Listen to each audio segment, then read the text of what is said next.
Hey, everybody. Welcome to another episode of the Health Movement Podcast. My name is Derek. I'm a two-sport collegiate athlete, a certified personal trainer, and a teacher of over 20 years. With me, as My always, name's is... Tim. Cut me off, Derek. Sorry, bro. My name's Tim. I'm a certified athletic trainer, nationally registered EMT. I've been an AT for about 12 years. Most recently working as a wellness coach as well. So Awesome. Awesome. And with us, we have an awesome guest today. He's a certified personal trainer of over 28 years, has 10 years of experience with training people, and the last 3 online. With us today is Joel Diego. Thank you, Joel, for joining us. Thank you for having me. All right, we thought we'd jump right into it today to start off with. We do get a lot of questions here about, if people want to lose a certain amount of weight or drop body fat percentage over X amount of time. Yep. What's the best way to do that? Are there a few like staples that people come to you with, like, hey, what can I do? What's the best approach to take? I don't know what you're seeing in your world over there. That's a great question. And for me, it's always the best way or the best thing is the thing that you can stick to forever, right? If you can do a diet and stick with it, I didn't like the term diet, but if you can build your nutrition in a way that allows you to stick with it long term for years and years, forever, that's going to be the best plan for you. So if it's keto or carnivore, whatever, for me, I do if it fits your macros, right? So I'm a macro tracking guy, but for me, that's the easiest way to do it. That's how I have all my clients do it, and it's very sustainable long term. It allows you to have a little bit of freedom with your diet.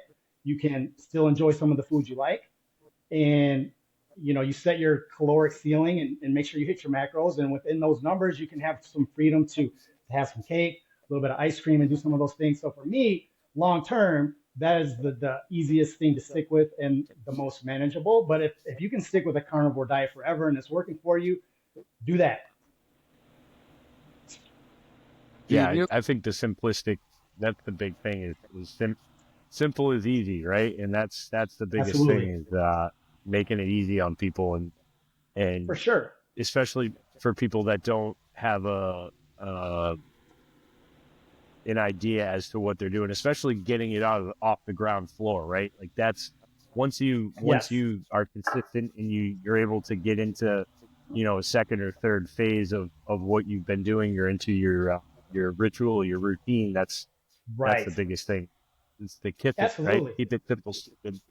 Yeah, for sure. And like you just said with the habits and, people come in, my clients, a lot of times come in with really bad habits, right? So if you're getting somebody that's just getting started in their journey, like they're going to have a lot of bad habits, nutrition habits, that we need to change. And so we don't need to do a 180 all at once, right? So we can do a little bit at a time and work our way all the way till we turned around going in the right direction.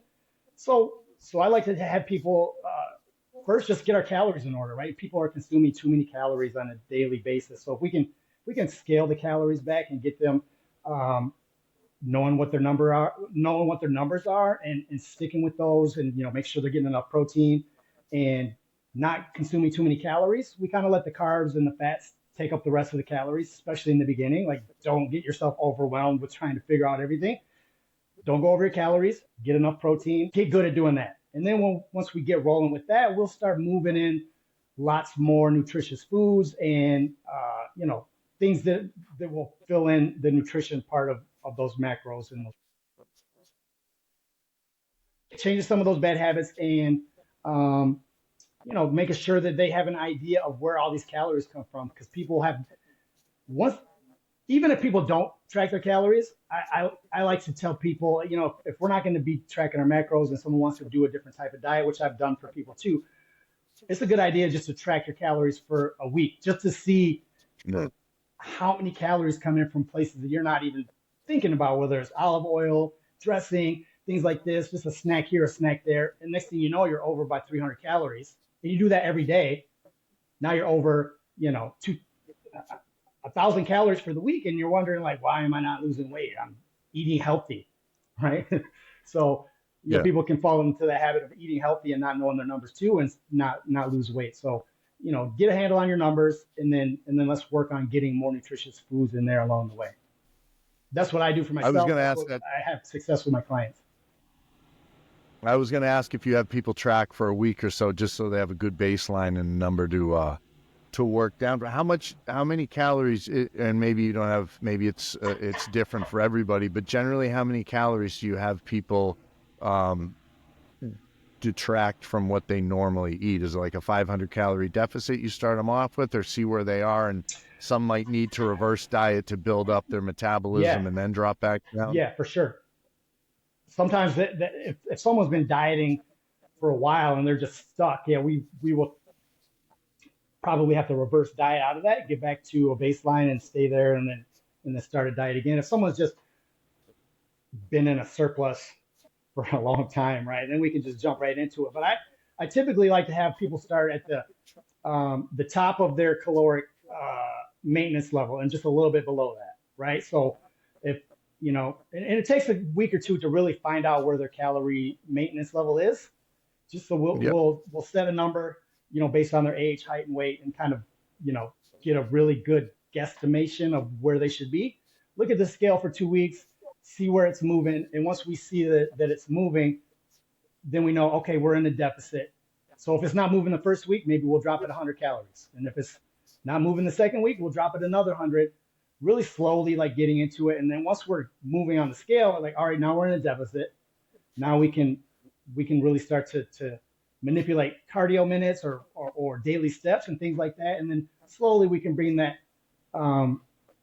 calorie count down lower over the course of the next 3 to 4 months before we want to maintain that and then do a slight reverse and then start that process all over again. A lot of people fall in the habit of dieting for too long and then they just stall out and they don't know why they're stuck. And it's like the definition of insanity, continuing to do the same thing over and over again, expecting a different result, but it doesn't happen that way, right? Because your body's really smart. Yeah. It'll figure out what you're doing, and your energy will, basically drop to match that uh, calorie drop. So And it's the a lot of same people thing get with your frustrated. workouts too. If you're doing the same thing every day, your body gets really good at that, but starts to suck at everything else. So it's the same. Your Yeah, body's smart. It absolutely. figures out what you're doing, and it tries to stay as even as it can. Yeah, if you want to get good at throwing a football, you got to throw that football every day, right? So it's Oh yeah. it's like with your training too. Like, um, muscle. You guys remember P90X, right? The muscle confusion thing, Oh right? yeah. Yeah. It's huge. I've That was done it with my my buddy, first but one I uh, did start to finish. Good old Tony Horton. yeah, I think I was in But great yeah, shape for that time. But the problem with the muscle confusion is like uh, you have to have some type of regimented workout where you're going to do kind of the same thing for a certain amount of time, not forever, but maybe 4 to 6 weeks. You yeah. can kind of Oh yeah. hit that same workout, right? So we'll have these. I'll have my people do the same workout for 4 to 6 weeks, get good at it, and then we'll change it up. But you gotta get those reps in to get better at it. You're not going to get better at squats unless you're doing squats regularly, right? You can't be doing something different every week and expect to get good at it. That's another problem with Now, social media because you see everybody doing all these crazy things because the boring stuff doesn't sell. Squats, deadlifts, bench press, yes. like the Yeah. tried and true exercises that do the most for you. We see them Unless the forever. bar So is this, bending from all the weight you have on there, nobody's paying attention to it at all. yeah, exactly, right? Yes, and I'm Which not that also guy. goes So into like ego lifting and stuff like that too, right? Like you see a lot of that yeah, stuff yeah, on social for media. sure. Ego lifting and that, these kids nowadays, man, like whatever they're doing and what they're taking, like they're not like the 20-year-olds from when I was a kid, man. So you see these kids that are on Instagram or like YouTube and they're just 20-year-old and they're jacked out of their minds, and like you look at that as another 20-year-old kid, like, oh, like what are they doing and how can I get like that? And you go in there and you start ego lifting and doing some of these things, getting hurt, or you're not seeing the progress. So, you got to have some tempered expectations when you start to train and like realize that you got to play the long game, right? And don't look at this guy. You don't know what he's taking. You don't know what the genetics are. You don't know how hard he's dieting or training or what. So, you start looking at the other guy. That's when you're already starting to lose. So, try to get my clients to focus Yeah. on themselves, just get it a little bit better every day, 1% better, and then just repeat that process as long as forever. Like just do a little bit more, a little bit better every day. Yeah. Keep showing up. I like That's it. I that. say it all the time. How Just keep showing up. Show up every day. how long do you typically work with clients for? Or does it range from like a 12-week session to a couple people for years, or are they usually pretty good after 6 months or so? Oh, that's a good question. So I've got like everything in between, right? So I've got had clients that come in, they'll do a couple sessions and never really come back. So whether they were just trying to learn a technique, or they just wanted to try to see what a trainer was like, or maybe they just weren't a good fit and we just didn't Yeah. mesh well and they're gone. But and then I've got other clients that have been with me since since I started. Like I've got some the lifers, right? They'll follow you Yeah. anywhere. Like you're a barber, right? Or you're whatever. Like Yep. so they'll Yeah, come with you and barber. they'll be Awesome. very Thank loyal to you. Hey, so you still got to shave, man. Yeah, I know what you mean. Yeah, that's true. But That's true. I'm not letting anybody touch his head with a razor, though. That freaks me out.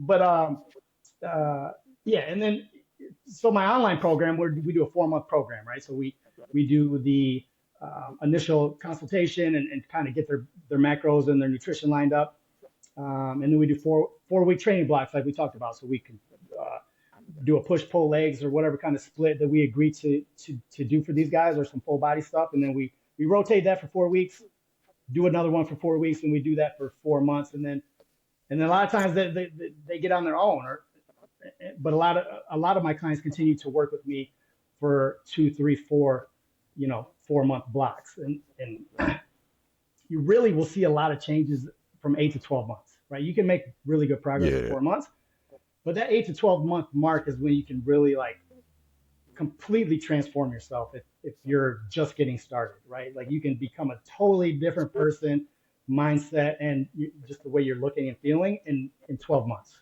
like, without a doubt. You can make a lot of Let's changes get in it. 4 if you do it right.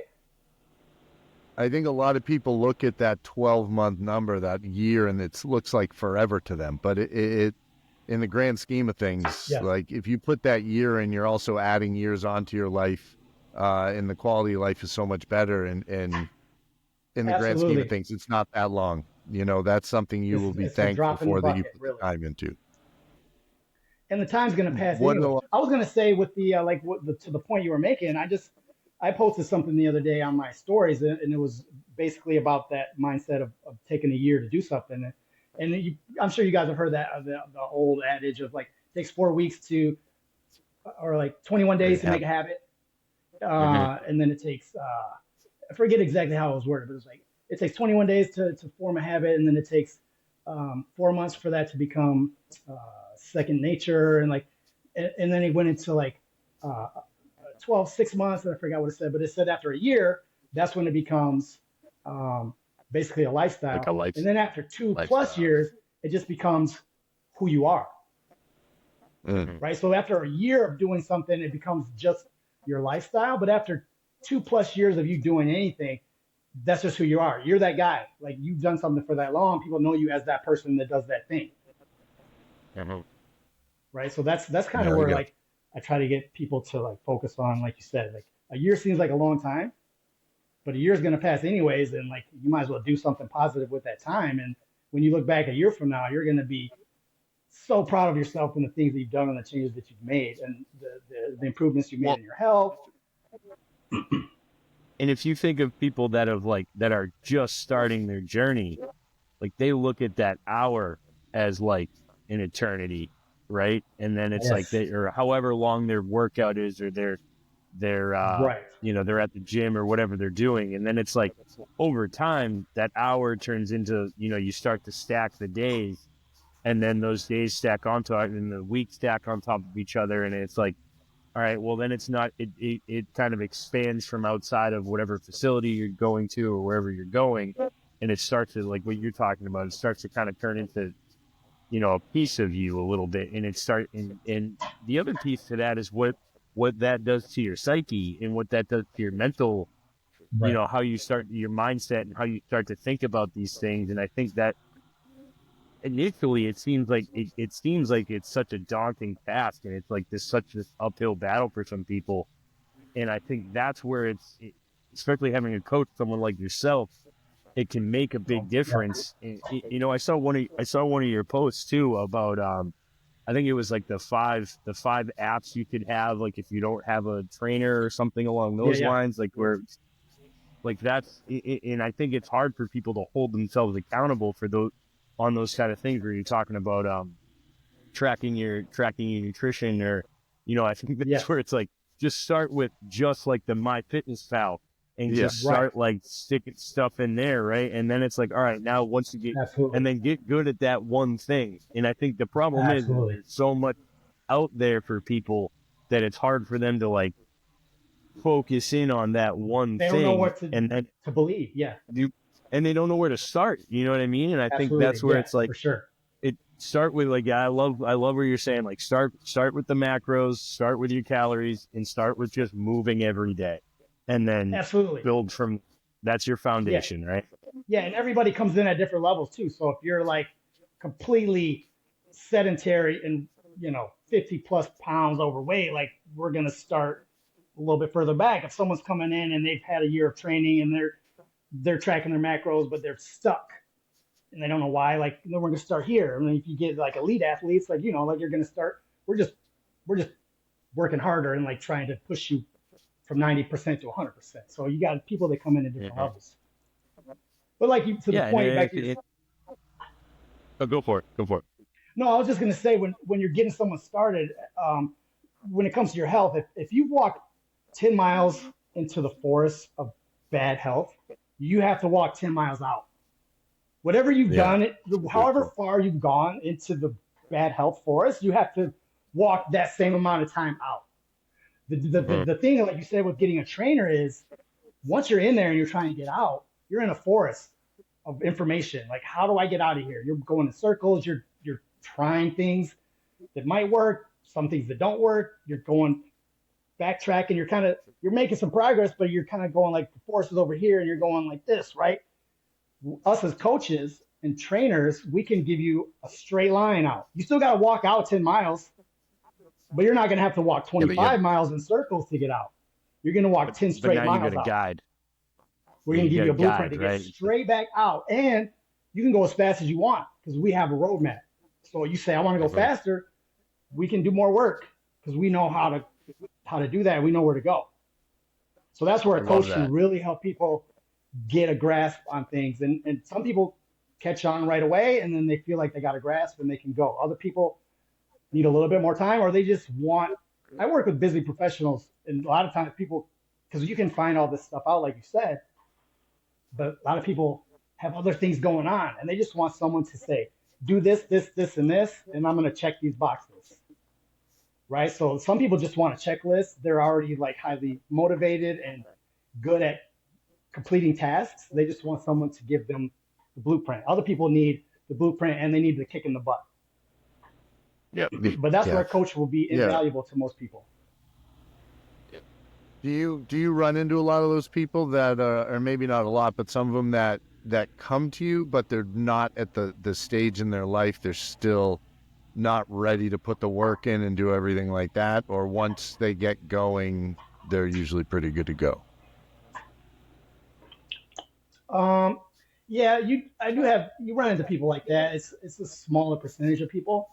You mean like someone that would hire you, but then you're still kind of like having to force They're them to do just stuff? they want to tell people they have a coach and that they got a trainer, but they're not Absolutely, willing to yes. put It the becomes a work in. status thing. Yeah. Yes, yes, yes. Yes. I've had a couple Like of those, I went to the especially when I was gym. working at, yeah, when I was working at the corporate gym, you would get more of that. It's a Oh high-end yeah. gym, a lot Yeah. of people with money in there.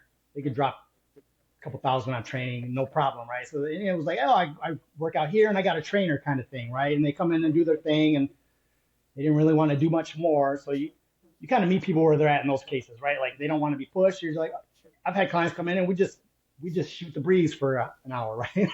Just like trying to get them to work out, but they're like talking about whatever, as I'm basically doing like I need a couch session, right? Just like sit down and tell Yeah. me your problems. But that's okay too. Absolutely. Like some people just want to vent and like, we just do some light stuff and um, But for the most part, the online clients are really kind of have been through that, or they're at a spot where they really just want someone to help them get out of that forest as quick as possible.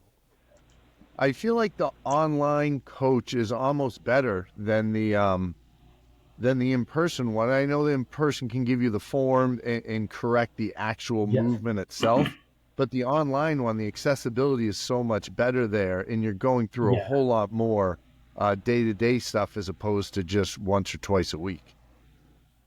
absolutely. And then, most in-person trainers, by and large, will do absolutely zero with your nutrition. Like you're Yeah. coming in to see me for an hour, we're just working out for an hour, and I'll see you either next week or on next, 2 days from now or whenever we're scheduled. But I'll give you some advice and some things that you should do. But we're not going to be really like spending much time on our nutrition, and that's why I tend to have way more success with the online part of my business as far as weight loss and like uh, very noticeable results much quicker than the in person, because we don't do much um, nutrition. But Yeah. you do have the benefit of like form correction, and like you can really like push people really hard in the gym, like much harder than they're probably going to push themselves in the gym by just training off themselves. But if we're progressing and they can progress on their own and we're able to track the progressions week to week, they're going to make that progression over time. And they're going to probably get better results because we're really going to be focused on their nutrition, which is the biggest part of them getting that weight down and like getting a handle on those things. Yeah. So you're And I right. do, Absolutely. Most people online get better results, at least in my um, experience. that's what I've seen too. In my time as well.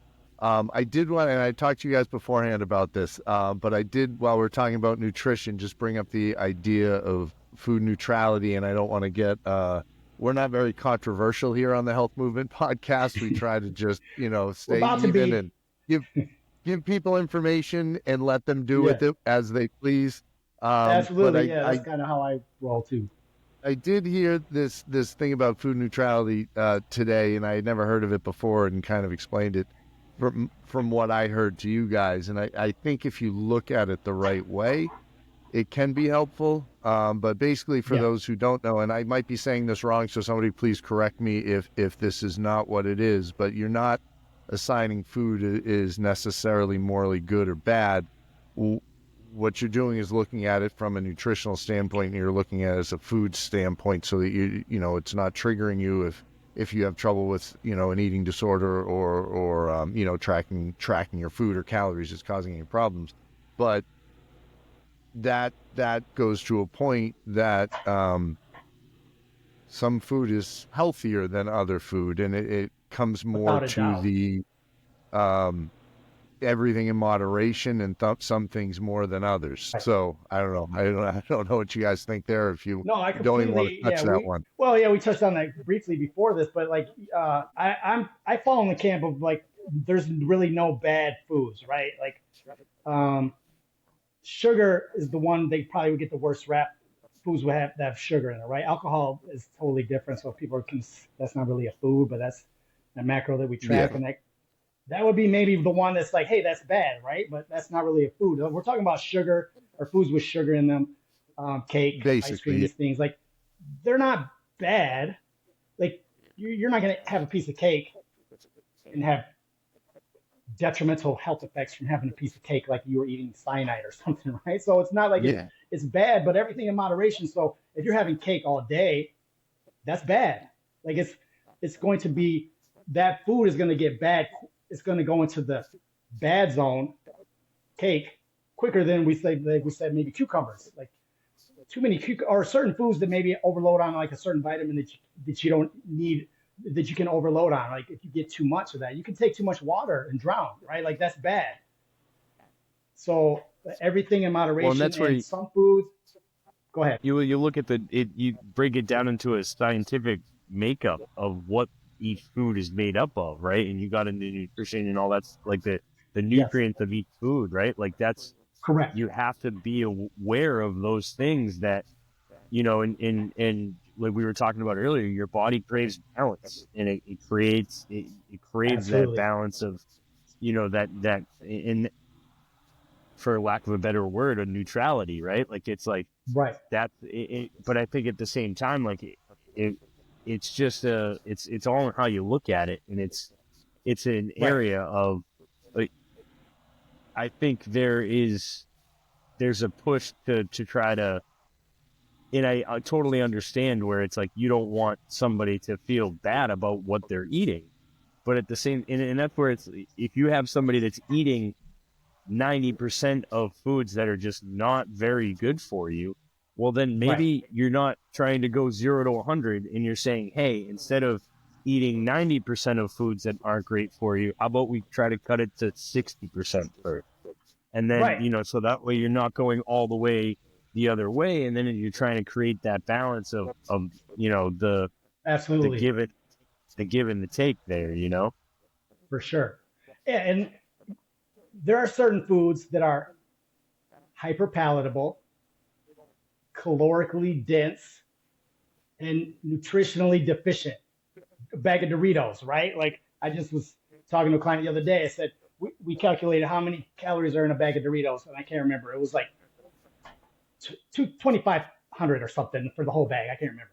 Just say it's like 2,500. I was like, you can eat this whole bag of Doritos, and maybe it take you an hour to munch through them, but you're going to be hungry again in 3 hours, 2 hours.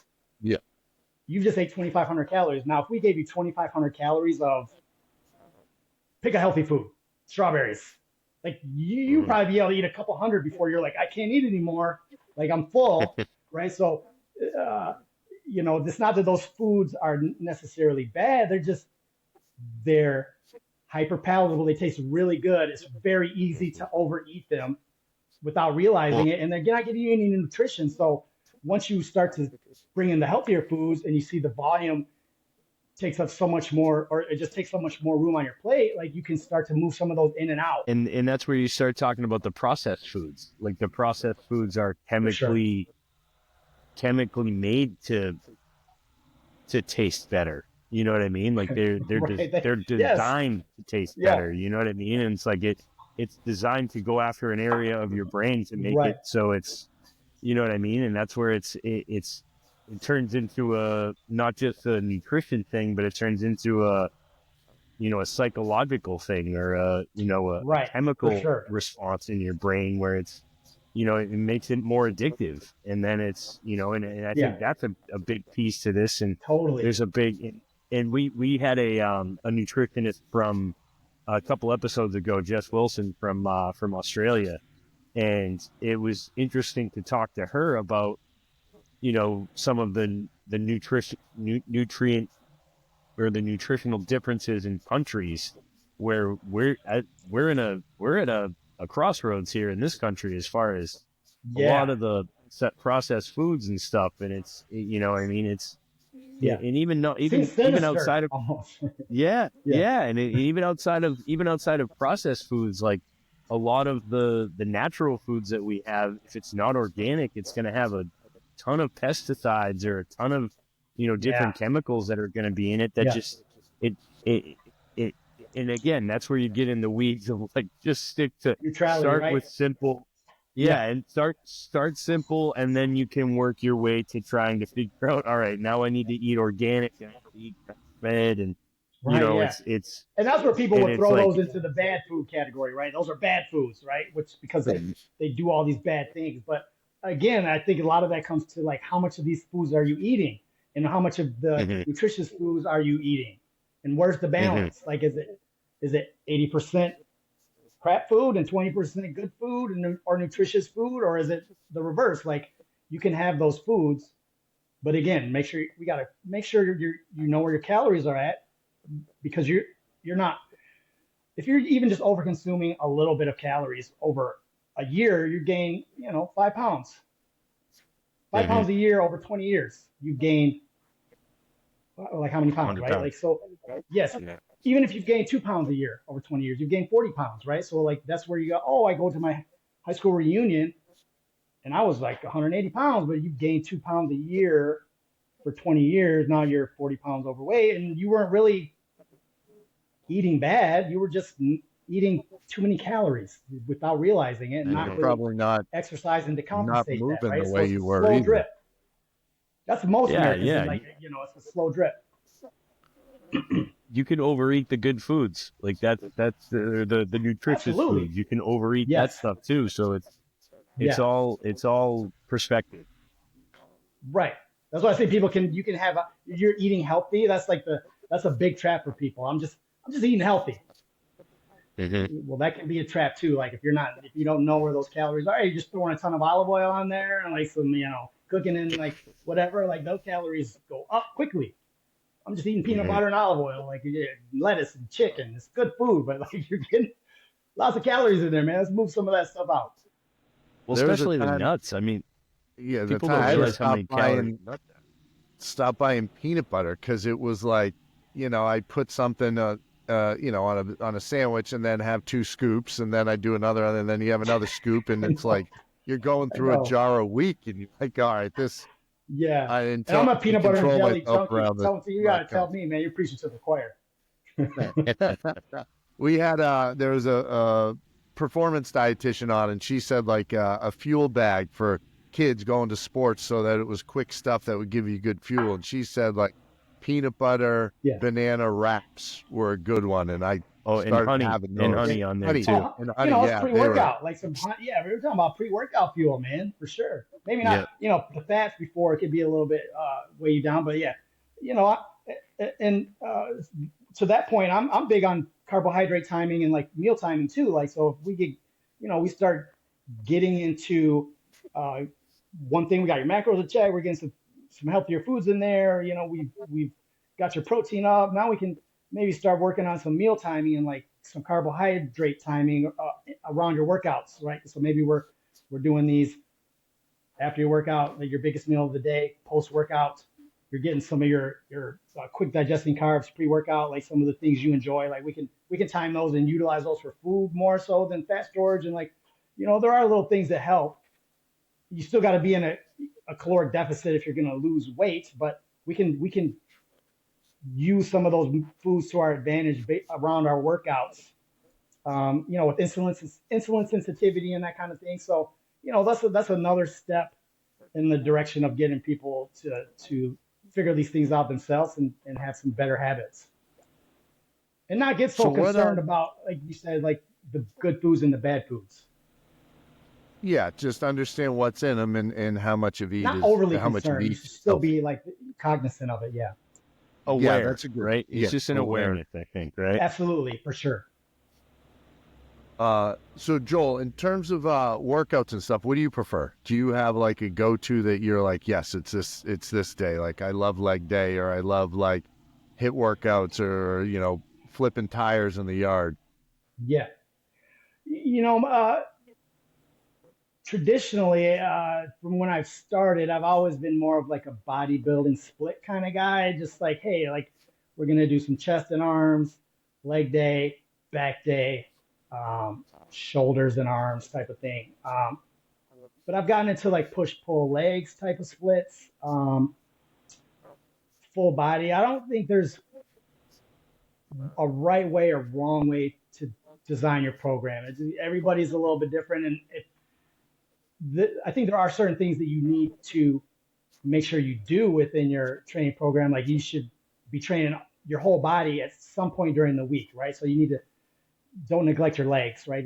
Quit skipping leg day, right? Like for Yeah. the guys, right? Like so you want to make sure that you're doing all of the necessary work to so you don't have any muscular imbalances for injury prevention and just to feel your strongest.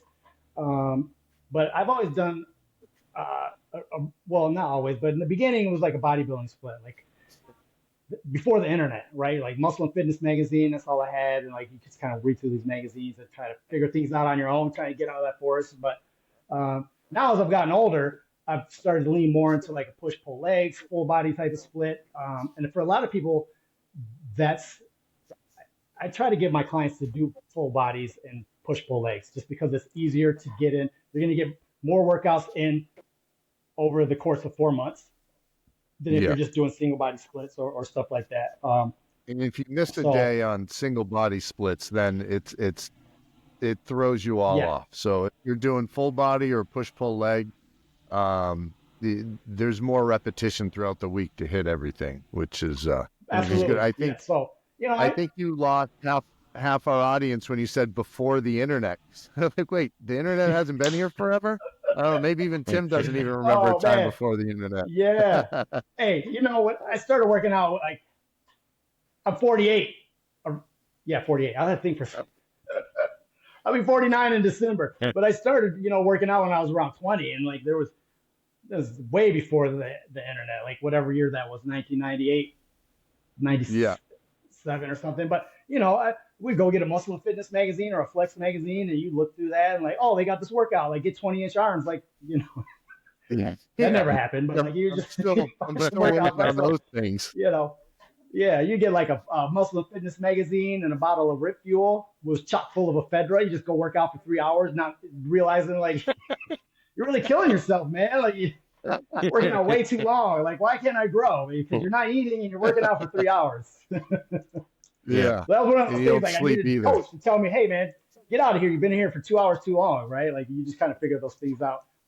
Eventually, people, if you stick with something long enough, even without a coach, you'll figure it all out, right? Like, you'll Yeah, figure everything out if you stick with something long enough. We want to help you do that as quick as possible, though. Like, don't waste your time figuring things out on your own because it will take a well, lot yeah. of trial and error. And If somebody needs their taxes done, they don't understand how to do it. They go to an accountant. If you need your right, house yeah, built, you go to a carpenter or somebody. And so it makes sense if you need help getting your body in shape and you don't know how to do it. Like the easiest yeah, way and the most efficient way is to get some help. And it's yeah, crazy the amount of people that won't put that investment in, right? And it's, yeah, I think that's a big thing for people is like they don't prioritize it like they do those other things, especially like material things, right? Like it yeah, I think that's a big thing that I saw when I was working with like the general public at TV12, where it was like you just don't. And then I would get people that were like coming in where it's like where you talk. I love that analogy of the 10 miles in the forest, right? Like that Yeah, that is that's such a good. great analogy because and then you get these people that have been walking around that forest for so long that it's yeah. just they have no It's idea that the they, guy you see on the treadmill that's been there for 3 years and he looks the exact same, right? Like this guy, Yeah, he's trying, but yeah, he's just lost in the forest. He needs a little bit of yeah. coaching, someone to help him. Yeah, and I think if people were more willing to make that investment in, and we've said it before on here, is if you're not willing to, and yes, the time investment, but also the monetary investment. I think that's the other thing is like Yeah, it's you need to be willing to spend some money on it. I mean, you look at the pro athletes, and those dudes spend millions. Tom Brady and LeBron James. LeBron James has reported that he spends $1 million a year on his body as far as right, and that goes into the recovery side of things and all right. those Yep, all those areas of how do you recover, what are you doing to recover, what, right. and so that's another piece of like, do you have like a recovery day? Do you have people work that stuff? Is that your daughter? hey Yeah, kiddo, she woke up from her nap. It's been what's up? 5:30. She's been down for That's two okay. hours. But yeah, you're right on, man. Like that's it. Like people, the best investment you ever make is in yourself, right? And um, it took me a while to learn that. So, I mean, I didn't learn that right away. Like, I wish I would have invested in some of the things that I did eventually sooner than I had. I'd be further along. But, Mhm. um, I think as we get older, we start to figure some of these things out. And, um, if people can, and also there's so much, like we said earlier, there's so much misinformation on the internet. Like people are kind of lost. Like they don't know who to trust, what to trust. That's why, you know, especially with social media, I just try to give out as much free quality information as possible. And like, hey, like take it for what it is. Um, and if people start to feel like you're giving them value, then maybe they'll come back around and like say, hey, let me check this guy out. Like he's pointed me in the right Yeah, direction a couple times. You build up some trust. You showed me some value. So that's where I think you got to kind of like, be willing to give as much as possible to get some of that return on your own investment and investing in other people. and let them invest in themselves, and then that will come back on for you in the future, I believe. Yep. And that's how I found you on there too. Is I saw the stuff you were putting out there. I'm like, all right, this guy knows what he's talking about. See if we can convince him to jump on with us for a few minutes. Yeah, I feel Yeah, a I lot mean, of your message I appreciate that. aligns with what we you know, a lot of the things that we say is similar to what you've Yeah. been saying here too. Yeah, like I said, I don't have a ton of like credentials. I got certified as a trainer through NASM and the nutrition coaching as well. But a lot of it is just, hey, I really love to work out, and I love to like uh, help people get that same passion for working out and like uh, becoming better that I found early in life. Um, and it's just something I grew to love. First for myself, and then being able to help other people and like coach them up and kind of get that same fire in them that I have. So that's the main thing that I have. Like I'm not a super talented guy. Never had the most talent on any sports team or anything that I've done. Never like was the biggest, fastest or anything, but I am consistent. I don't quit. That's my lane. Like I'm very consistent over 30 years, right? Like I've never stopped. I just keep going. So that's where I can really help people just learn to be consistent and not quit and keep going. So that's what the best thing that I have to offer, and the thing that's kept me climbing to the top, just not quitting, showing up, like you said, just keep showing up. I showed up every day. Yep. I think when you said like even like you don't have the biggest credentials, but you have 28 years of consistency. I don't care what certificate you have or anything like that. Nothing's going to beat almost 30 years of Yeah. doing this and doing it the Yeah, right thank you. way and learning from maybe mistakes that are made along the way, Yeah. but learning constantly and consistent. Yeah, lots of mistakes, And but you just keep going and you correct and you figure out how to not make the same mistake and keep going. oh, exactly. Always Exactly. keep learning too, right? If That's you're not a big making piece mistakes, too. you're not really trying. So you're going to make mistakes. Yep. Oh yeah. I mean, I tell my students that all the time. If everything's easy, you haven't learned anything. The only time you learn something is when you have to push yourself into an uncomfortable Yep. sort of space that you're not used to being in. So Yep. that's how we grow. Absolutely. Yeah. Your All growth is right. always on the other side of discomfort, right? It's on the other side. To grow, you got to Yes. get over that discomfort and that uncomfortableness. Like you got to go through it or around it, or somehow you got to get over it, through it, whatever it takes. Got to do hard things. Yeah. You got to choose your heart, or All someone right, will choose it for you. Exactly. Yep. Right? Exactly. Yeah, for sure. Do hard things. All right. Well, Joel, I see you got your hands full there. We don't want to keep you any more than you got to. Yeah, It I looks like you appreciate got it, other guys. We duties had a that are great time. pressing. This was great. Yeah, this was awesome, man. Love to have you on again some point. Yeah, thanks, Tim, Thanks, Derek. You buddy. guys We are great. Thanks appreciate for it. having me, for sure.